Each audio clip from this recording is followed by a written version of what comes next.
नमस्कार दोस्तों, स्वागत है आप सभी का हिंदी स्टडी में और आशा करती हूँ आप सभी स्वस्थ होंगे और अच्छे से तैयारी कर रहे होंगे। दोस्तों, हम ये पढ़ रहे हैं रीतिकाल के क्वेश्चन आंसर जो लास्ट ईयर आए हुए क्वेश्चन है। अच्छे क्वेश्चन है। इसी क्रम में मैं आपको आदिकाल, भक्तिकाल और अब रीतिकाल चल लिया, फिर आधुनिक काल के अपने क्वेश्चन कराऊंगी। और आप मेरे चैनल पर पहली बार आए हैं तो चैनल को सब्सक्राइब कर लेना, बेल आइकन को क्लिक कर लेना, जिससे आने वाली वीडियो को नोटिफिकेशन आपको मिल सके। स्टार्ट करते हैं अपनी क्लास, टाइम वेस्ट ना करके, क्योंकि सीमित टाइम होता है एग्जाम के लिए। बहुत मुश्किल से टाइम निकाल निकाल के, और खासकर जो महिलाएं होती हैं उनके लिए तो बहुत मुश्किल होता है तैयारी करना, कैसे कैसे करा, घर भी संभालना है, बच्चे भी, परिवार भी, वो पढ़ाई भी बहुत मुश्किल होता है। या ये है कि जो बच्चे हैं, स्टूडेंट हैं, तैयारी कर रहे हैं, वो अलग हैं, लेकिन जो वर्किंग है, जो जेंट्स भी अगर जिनकी मैरिज हो जाती भाई, वो सब परेशानी है। ठीक है। तो इसलिए अपना थोड़ा थोड़ा टाइम बचा के अपना तैयारी करते रहो। एक दिन में तो कभी नहीं होती, लेकिन यह है कि एक ना एक दिन ज़रूर अपना सफलता मिल जाती है। इसलिए लगे रहो, मेहनत से अपना थोड़ा थोड़ा करके भी करोगे तब भी आप मंजिल तक पहुंच जाओगे। ये सोचो, एक कछुए वाली चाल भी चलोगे ना तो पहुंचता कछुआ ही है मंजिल तक। ठीक है, स्टार्ट करते हैं अपनी क्लास। इनमें से कौन सा ग्रंथ केशव का नहीं है? तो केशव का कौन सा ग्रंथ नहीं है? भाषा भूषण। भाषा भूषण किसकी रचना है? जसवंत सिंह की है। रामचंद्रिका, कविप्रिया, विज्ञान गीता, ये केशव दास की रचनाएं हैं।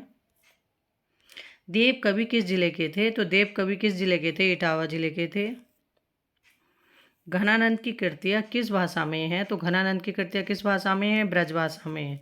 अच्छा देखो, जैसे घनानंद के अलावा और भी किसी लेखक की आ जाएं तो वैसे जो रीतिकाल की काव्य की भाषा रही तो वो ब्रज भाषा ही रही है, और जो कामकाज की भाषा थी वो फारसी भाषा थी। अगर ऑप्शन में ऐसा आ जाए तो मेरा अंदाज़ा जहाँ तक है कि वो क्वेश्चन सही होगा, तो ब्रज भाषा ही लगा देना। घनानंद के अलावा भी अगर कोई लेखक और आता है तो। आगे देखते हैं। ब्रहबारिश, वो सॉरी दोस्तों, बिहारी सस्सई में दोहे हैं। तो बिहारी सस्सई में कितने दोहे हैं? तो 719 है। कहीं कहीं 713 भी आए, एक बार एग्जाम में इन्होंने 713 भी माने। ऑप्शन में जो हो 713 या 719, आप दोनों पे टिक लगा सकते हैं। ठीक है। और बिहारी एक ऐसे कवि हैं जिन्होंने मात्र एक ही रचना की है, बिहारी सस्सई, और ये किस में है? दोहों में लिखी हुई है। इसकी भाषा क्या है? ब्रज भाषा है। और ये कैसी रचना है? मुक्तक रचना है एक। कविप्रिया के रचनाकार का नाम बताइए। तो कविप्रिया किसकी रचना है? केशव दास की रचना है। शिवराज भूषण के रचयिता का नाम है। तो शिवराज भूषण किसकी रचना है? ये भूषण की रचना है। वीर रस के कवि हैं जो रीतिकाल में। आगे देखते हैं। महाकवि भूषण की रचना है। तो महाकवि भूषण की रचना कौन सी है? छत्रसाल। आगे देखते हैं। रीतिकालीन कवियों की काव्य भाषा क्या थी? तो रीतिकालीन कवियों की काव्य भाषा क्या थी? ब्रज भाषा। देखो ये आ गया ना क्वेश्चन, रीतिकालीन कवियों की काव्य भाषा क्या थी? ब्रज भाषा थी। और रीतिकाल के उस कवि का नाम बताइए जिसने वीर रस में कविता लिखी। तो रीतिकाल का वो है कवि कौन है जो वीर रस में कविता लिखते थे? वो थे भूषण। बिहारी सस्सई किस भाषा का काव्य ग्रंथ है? तो बिहारी सस्सई ब्रज भाषा का काव्य ग्रंथ है। सुजान शब्द का प्रयोग किस कवि की कविता में सर्वाधिक हुआ है? तो सुजान शब्द का जो प्रयोग सर्वाधिक किसकी कविता में हुआ? घनानंद का, क्योंकि घनानंद की प्रेमिका थी सुजान। और बोधा की कविता में हुआ है सुभान। सुजान की जगह सुभान है वो। ठीक है, वो उनकी प्रेयसी थी, मतलब प्रेमिका। इनमें से कौन सा कवि रीतिमुक्त नहीं है? तो रीतिमुक्त कौन सा नहीं है? केशवदास। ये रीतिबद्ध कवि हैं, क्योंकि रीतिकाल में 3 प्रकार के कवि हैं, रीतिबद्ध, रीति सिद्ध और रीति मुक्त। शिवराज भूषण ग्रंथ में किसका विवेचन मिलता है? तो शिवराज भूषण ग्रंथ में मिलता है अलंकार का विवेचन। एक बात कोई भी है आपकी अगर समझ में नहीं आती, उसे कम से कम 3 बार जरूर पढ़ें, क्योंकि एक मनोवैज्ञानिक तथ्य से भी कहते हैं कि कोई भी बात अगर आपको याद नहीं होती ना, याद करनी है, तो वो कम से कम 3 बार रिवाइज कर लो। बार बार बार बार 3 बार बोल लो एक साथ उसे, और फिर या रिवीजन कर लो 3 बार उसका, एक एक सप्ताह में, एक एक सप्ताह में। तो जहाँ तक है वो आपको याद हो जानी चाहिए। ठीक है, आगे देखते हैं। इनमें से कौन सी रचना एवं रचनाकार का युग्म सही नहीं है? तो वो है भावविलास। ये भवानी की देव की रचना है भावविलास। आगे देखते हैं। इनमें से किस कवि ने सस्सई की रचना नहीं की? तो ब्रह्म ने सस्सई की रचना नहीं की। सेनापति ने की है सतसई की रचना, मतीराम ने सतसई की रचना की है और बिहारी ने सतसई की रचना की है। आगे देखते हैं, रीतिकालीन साहित्य पर किस काव्य शास्त्रीय परंपरा का गहरा प्रभाव है? तो रीतिकालीन साहित्य पर किस काव्य शास्त्रीय का गहरा प्रभाव है? वो है संस्कृत का। संस्कृत के काव्य शास्त्र के ग्रंथ हैं, संस्कृत काव्य शास्त्रीय ग्रंथ हैं, तो उनको ही इन्होंने ज़्यादातर आधार बनाया। जैसे मम्मट के हैं, दंडी का है, विश्वनाथ के हैं, ठीक है, इस तरह से उनको ही आधार बना के लिखे हैं। रीतिकाल में कवित्त सवैया के साथ और क्या लिखे गए हैं? तो रीतिकाल में कवित्त सवैया के साथ क्या लिखे गए हैं? दोहे। और रीतिकाल का समय क्या है? 1700 से 1900 विक्रम संवत। इनमें से किस कवि ने प्रबंधात्मक वीर काव्य की भी रचना की है? तो वो है पद्माकर भट्ट।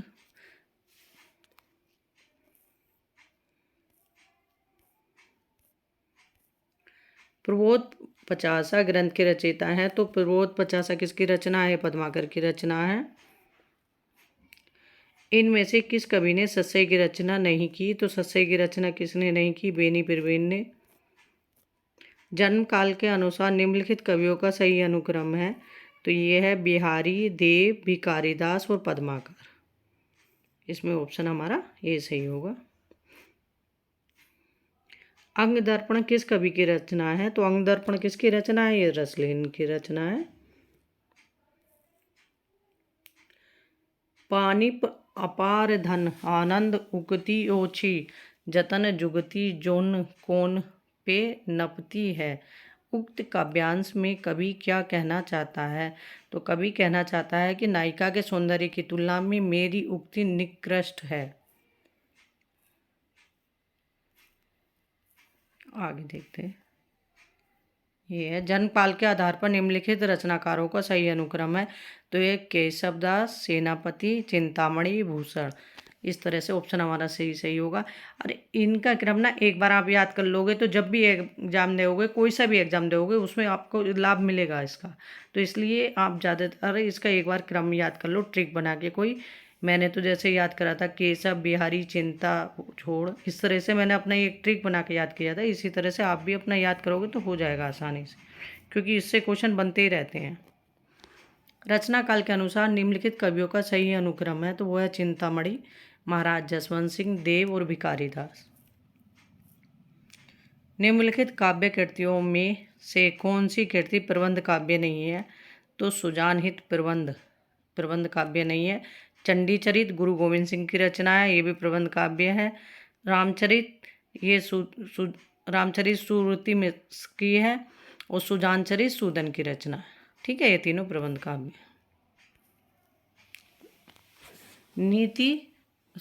गीति संग्रह के रचनाकार हैं, तो गीति संग्रह के रचनाकार कौन है? रसनिधि। बोलते समय कहीं ना कहीं मिस्टेक थोड़ी बहुत हो जाती है, उसके लिए माफ़ी चाहती हूँ, क्योंकि कोशिश तो करती हूँ लेकिन जल्दी जल्दी बोलने सोचती हूँ कि थोड़ा जल्दी बोल लूँ क्योंकि टाइम वेस्ट ना हो, तो उसमें कहीं ना कहीं थोड़ा बहुत हो ही जाता है। ठीक है। शकुंतला नाटक किसकी रचना है? तो शकुंतला नाटक जो रचना है नेवाज की रचना है। कालक्रम की दृष्टि से निम्नलिखित काव्य कृतियों का सही अनुक्रम है।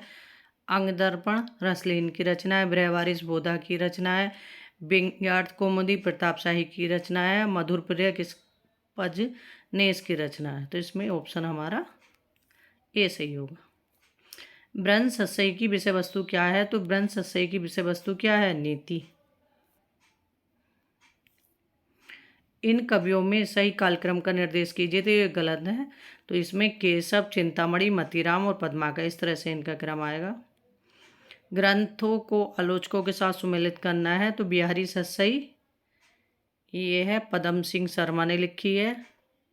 देव और बिहारी ये कृष्ण बिहारी मिश्र ने लिखा है, और बिहारी विश्वनाथ प्रसाद मिश्र ने, बिहारी और देव लाला भगवान दीन ने। ठीक है, ये आलोचनात्मक ग्रंथ है, तो इसमें ऑप्शन हमारा ए सही होगा।